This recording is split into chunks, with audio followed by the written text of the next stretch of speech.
Question 3, find next 5 term of each of the following sequence. हमें किसी भी sequence के टर्म फाइंड करने हैं। अगर हमें nth टर्म दिया है तो उसमें आसानी से हम वैल्यू पुट करके nth टर्म फाइंड कर लेंगे। यहाँ पे हमें a1 तो दिया ही हुआ है, a1 दिया है मैं 1, तो नेक्स्ट a1 का क्या हो जाएगा a2। सो इस वाली टर्म में हम n के प्लेस पे 2 पुट करेंगे। सो a2 minus 1 plus 2, a2 minus 1 क्या हो गया a1 प्लस 2, और a1 की वैल्यू हमें क्या दी है 1 plus 2, so is equal to 3।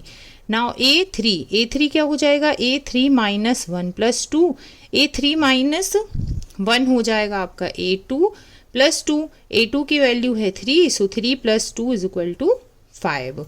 Now a4 कैसे फाइंड करेंगे हम, a4 माइनस 1 प्लस 2, सो a3 प्लस 2, तो a3 की वैल्यू है 5, so 5 plus 2 is equal to 7।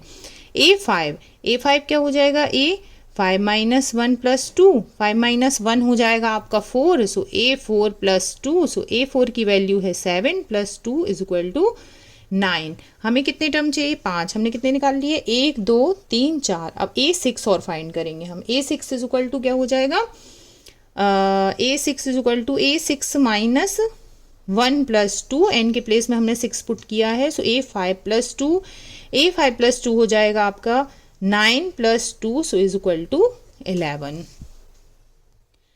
So a1 की वैल्यू हमें गिवन थी 1, a2 की हमने निकाली 3, जो भी वैल्यू आती जा रही है उसमें वो दूसरे टर्म में पुट हो रही है, आपने ध्यान दिया। यहाँ a2 पुट होगा तो 3 प्लस 2 5, यहाँ पे a3 आ गया।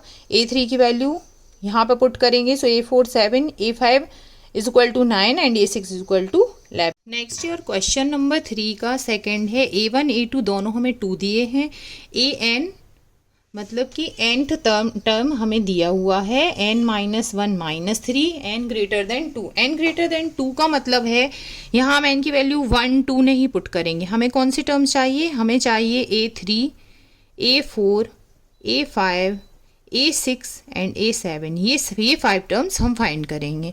सो सबसे पहले हम a3 के लिए हम क्या करेंगे a3 माइनस 1 और माइनस का 3, तो a3 माइनस 1 क्या हो जाएगा a2 माइनस 3, a2 की वैल्यू हमें दी है 2, so 2 minus 3 is equal to minus 1।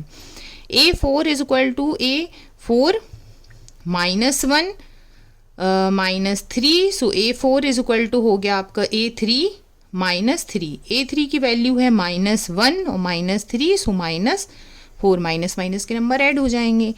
a5 होगा आपका a5 minus 1 minus 3, a5 minus 1 a4 minus 3, a4 की वैल्यू है माइनस 4 माइनस 3, सो माइनस का 7।